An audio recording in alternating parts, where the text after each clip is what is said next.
teman-teman mau ngecek gimana sih keadaan petani muda di TTSA, seperti apa sih kemajuannya, seperti apa kondisinya, seperti itu. Wah, gimana nih kabarnya sahabat tani? Dari kelompok tani mana? Tim Prayasa. Tim Prayasa kok kayak Kelompok tani muda berkarya. oh, kelompok tani muda berkarya dari Tim Prayasa ya? Kebetulan kita ini dari BPP tim TTSA juga. Berarti deket banget ya? Iya. Nah, niat kami kesini mau melihat kondisi kalian sekaligus ingin menginformasikan sedikit tentang pertanian seperti itu. Oh ya, kan katanya kalau misalkan Kak nama kata saya, kita harus perkenalan dulu dong. Iya, dari aku. Oh iya. Oke, bisa di sini sahabat tani bisa panggil saya Ibu Sherry. Nah, kalau yang di sebelah Kalau panggil saya sih itu aja.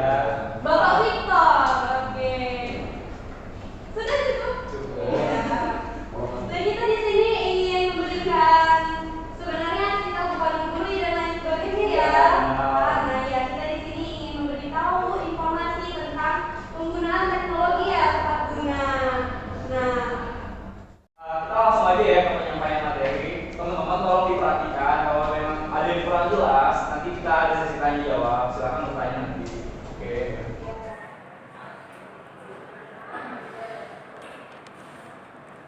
Oke, untuk pengenalan pertama ini kita akan memberitahu teman-teman tentang teknologi tepat guna.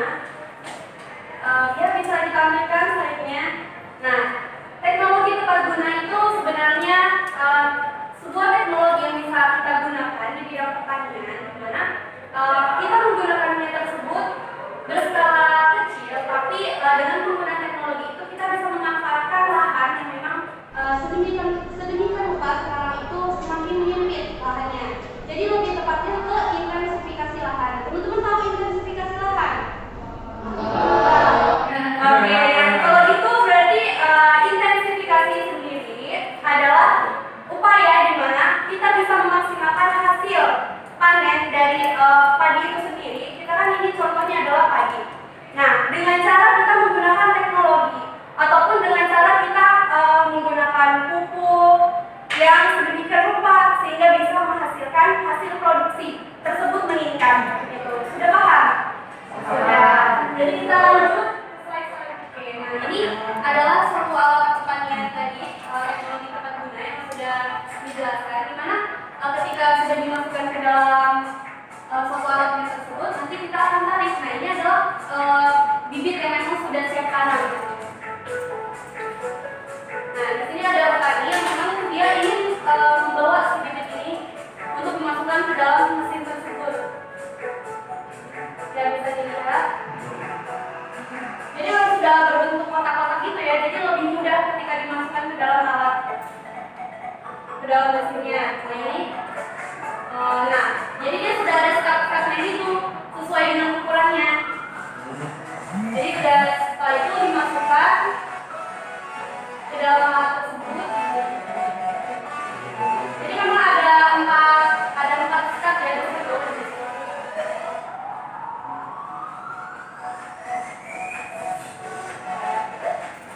Nah, setelah ini akan ditarik oleh petani tersebut. Kemudian dia secara otomatis memang sudah ada jarak pengaturannya dan nanti akan muncul satu persatu. Kemudian akan berbaris rapi.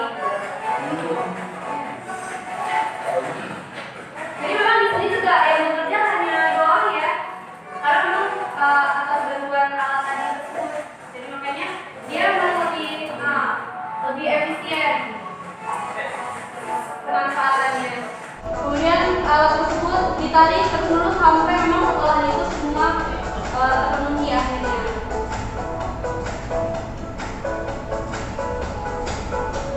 Gitu. Kalau misalkan secara tradisional mungkin kita akan menang satu persatu ya. Tapi ini sekali-kali aja sudah ada langsung empat petakan gitu.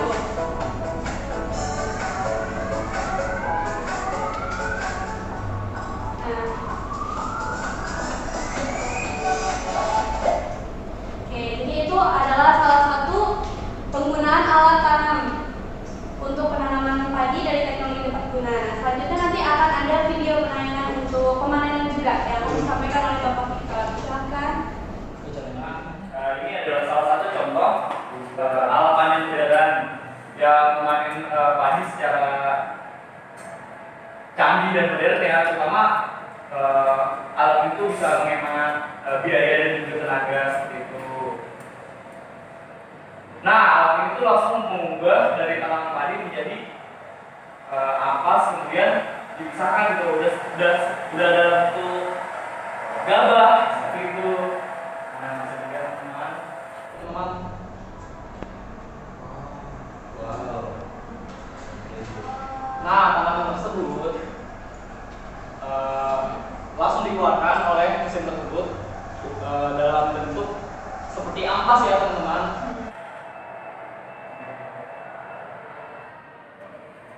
Selanjutnya kami akan memasuki sesi tanya jawab seputar materi yang telah kami sampaikan. Mungkin Tete bisa. Setelah selesai pemaparan materi, teman-teman sih ada yang mau nanya?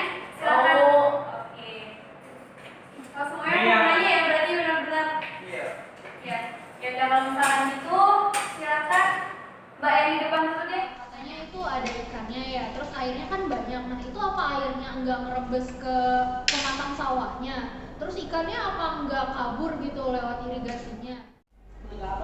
Gini Teh, jadi agar airnya tidak rembes, sebelumnya itu kita memberikan terpal di pinggir-pinggirnya supaya airnya tidak rembes. Kemudian untuk ikannya agar tidak terbawa ke aliran irigasi, nah itu sebelumnya kita memberikan jaring di saluran tersebut agar apa? Agar ikannya tidak terbawa ke saluran irigasi, kemudian tidak mengganggu irigasi dalam saluran tersebut. Ya, apakah sudah cukup, Teteh? Oh iya. Adakah teman-teman yang ingin bertanya lagi? Kita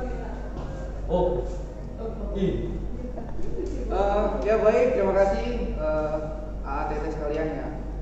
Terlebih dahulu kita perkenalkan dulu. Nama saya Andri dari Tani Tirta Yasa. Di sini kan tadi Mbak dan Bapak sekalian telah menjelaskan tentang jarak tanam dan lain-lainnya. Yang saya tanyakan, kita kan menggunakan teknik turun-menurun, tidak menggunakan jajar legowo karena space yang tidak ditanami tanaman tersebut sayang sekali tidak ditanam. Nah, yang saya tanyakan, apa sih kelebihan atau keuntungan dari menggunakan teknik jajar legowo tersebut? Terima kasih.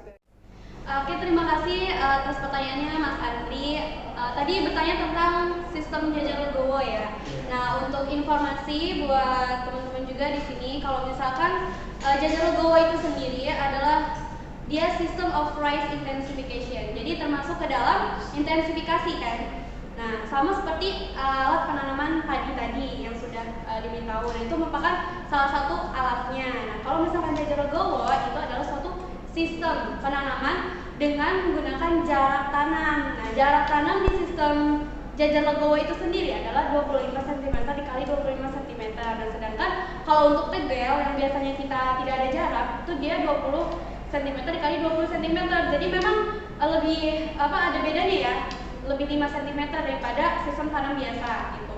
Nah, keunggulannya dari sistem jajar legowo ini sendiri, dia itu kan memang ada tipe 2:1, ada tipe 4:1. Nah, untuk yang tipe 2:1 ini dia jadi kayak ada 4 baris gitu, tapi 2 baris space jadi tidak ada tumbuhan yang tanami, kemudian nanti ada 2 baris lagi, jadi makanya dibilang 2:1. Nah, kemudian manfaatnya apa?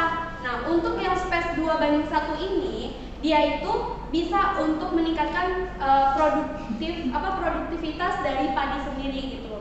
Nah, untuk tanaman yang di paling ujung, nah itu dia justru di situ. Jadi ada fungsinya untuk peningkatan hasil produksi. Nah, dimana selain itu juga untuk dari pemupukannya dia lebih intensif karena memang jadi lebih efisien juga. Ketika kan pemupukan itu kita diadakannya di tengah-tengah ya, di antara dua padi, bukan di dalam padinya tapi di dekat akar. Nah, jadi itu nanti dia bisa langsung dalam satu baris itu bisa langsung, kalau misalkan dari jajar legowo jadi bisa langsung ternutrisi semuanya.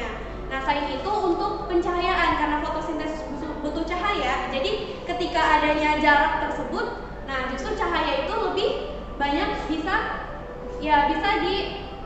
bisa dimanfaatkan oleh tanamannya tersebut. Nah gitu.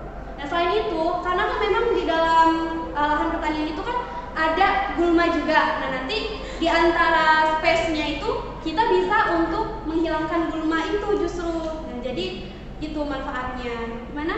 Ya, kita teman-teman sebelum ke pertanyaan selanjutnya, biar tambah semangat, kita jargon dulu. Nah, dari kami ada jargon yang biasa kami lontarkan ke teman-teman yang biasa kami datangkan seperti itu. Nah, jargonnya gampang kok. Jadi kayak gini.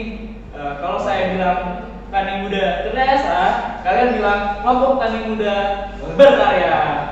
Cukup dimengerti teman-teman? Ya. Nah, yuk kita langsung aja. Oke teman-teman, disediakan tangannya. Tani muda Tirtayasa, Kelompok tani muda berkarya. Mantap teman-teman. Oke, langsung aja ke pertanyaan selanjutnya. Dipersilakan. Jadi gini, oh iya, perkenalkan nama saya Najwa Salopa, izin bertanya Pak, Bu. Kan kalau sekarang itu masih menggunakan alat tradisional ya kayak digebot gitu. Nah kalau digebot kan banyak sih helai-helai padi yang rontoknya nggak teratur gitu kan. Nah untuk di mesin perontok padi ini seberapa besar sih meminimalisir kerugian petani kayak gitu? Dari teteh siapa tadi? Najwa. Oke, Najwa.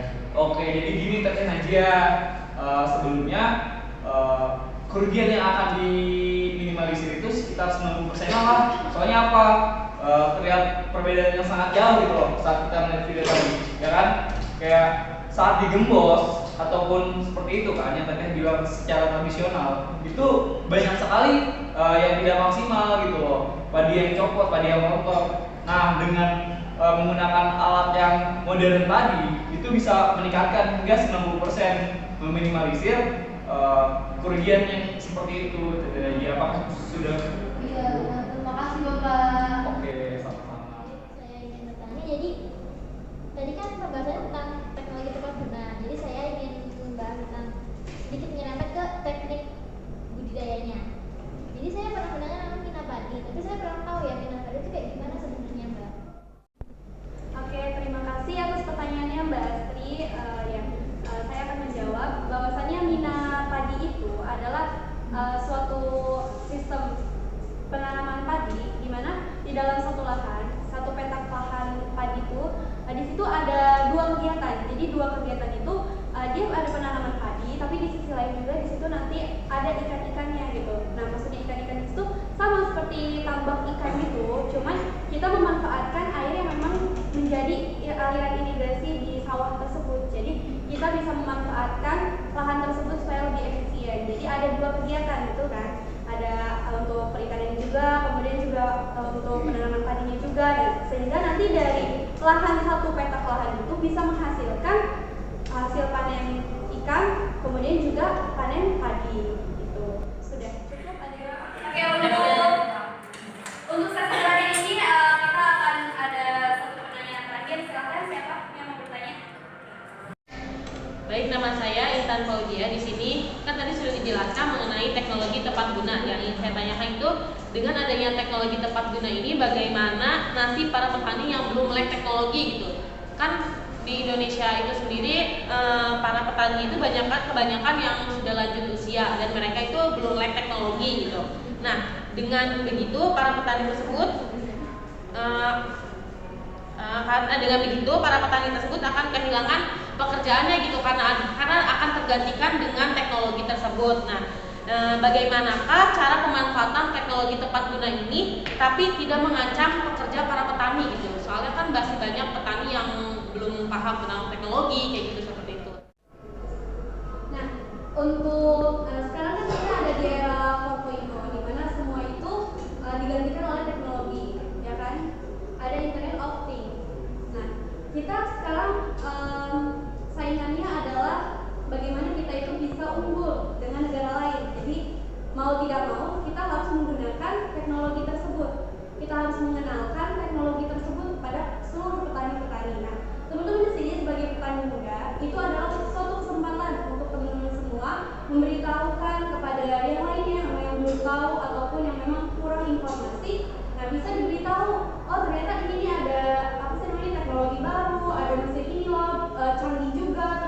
lebih efisien, dan itu kan juga bisa berdampak positif sebenarnya pada petani.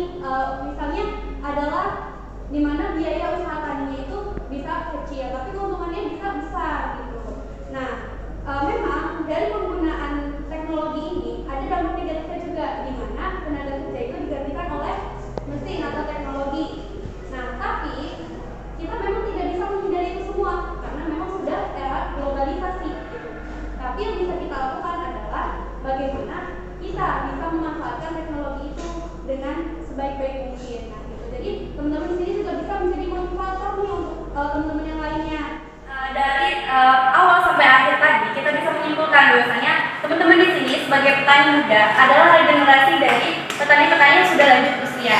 Nah, jadi teman-teman di sini semua harus bisa menjadi motivasi untuk petani-petani muda yang lainnya, ya kan? Ya.